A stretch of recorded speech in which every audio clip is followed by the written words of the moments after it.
Welcome to the channel. Keep in mind, this is a heavy spoiler as we break down scene by scene of the new series. Welcome to Derry Episode 2, The Thing in the Dark. The episode opens with Lily Bainbridge jolting awake in her bedroom, sweat rolling down her face. She's just relived the massacre at the Capitol Theater, and it wasn't a dream. Outside, police lights flash through her window.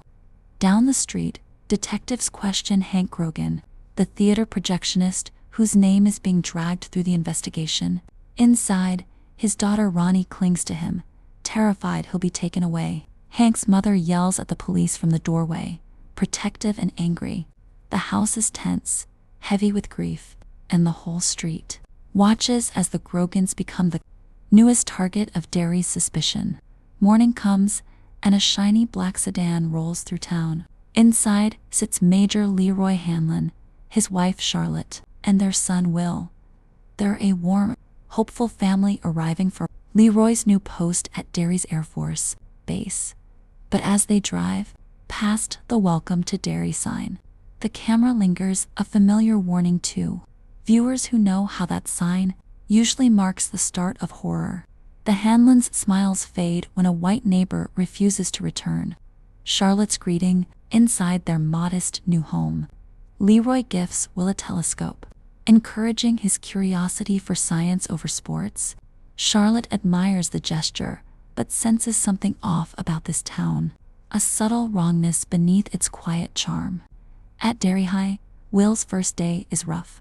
The other students snicker and whisper, making the new black kid in a mostly white school feel like an intruder. He's tripped, his chair pulled away, laughter echoing as he hits the floor. Still, one boy named Rich offers him kindness, complimenting his pencil and chatting about the patty cakes, the school's popular trio. It's a brief, bright moment that shows Will's good nature amid cruelty. Down the hall, Lily tries to keep her head low as classmates murmur the theater girl. She's pale, haunted, and clearly not ready to be back in school. That night, Ronnie lies awake at home, staring at the ceiling. The room begins to breathe.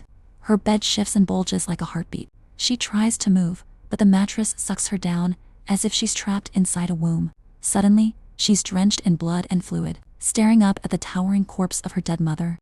The woman's body splits open down the middle, revealing a gaping wound lined with teeth. Ronnie screams as an umbilical cord snakes around her neck, pulling her closer. Inside the darkness of her mother's belly, two glowing yellow eyes flicker Pennywise's deadlights. Ronnie thrashes, bites through the cord, and tumbles to the floor. Her father and grandmother burst in to find her screaming and shaking. The nightmare gone, but the terror real. Across town, Charlotte explores Derry's downtown streets. She stops to browse a thrift shop and meets a friendly shopkeeper whose smile doesn't reach her eyes. The sunny afternoon turns unsettling when Charlotte witnesses a group of boys beating another kid in the street. She steps in, shoving them off, but the adults around her simply stare, offering no help. One mutters, "Boys will be boys." It's a clear message, outsiders aren't welcome here. At dinner, Leroy warns her to stay quiet, reminding her what happened in Louisiana when she spoke out before. Their family warmth is slowly being replaced by unease. At the Air Force Base, Leroy meets General Shaw. The general congratulates him on his composure during a mysterious, late-night attack, then admits the shocking truth: the ambush was a test.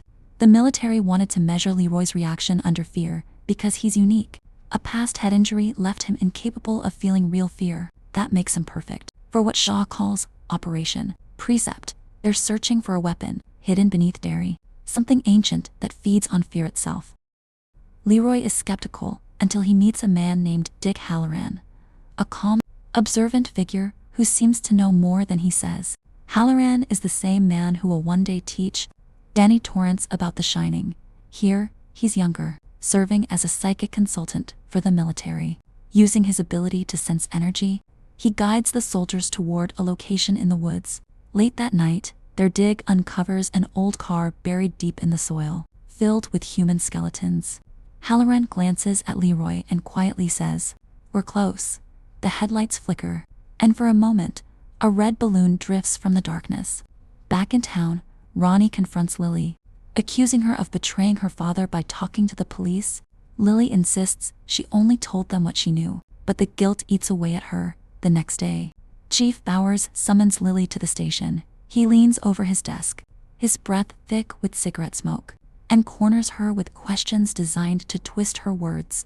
He hints she could end up back in the asylum if she keeps making up stories. Terrified, she hesitates, and that's all he needs. Hours later, Hank Grogan is dragged out of his apartment in handcuffs as his family screams and cries. Ronnie watches from the street, powerless, desperate to clear her head. Lily walks to the grocery store. The fluorescent lights hum softly, the aisles too quiet.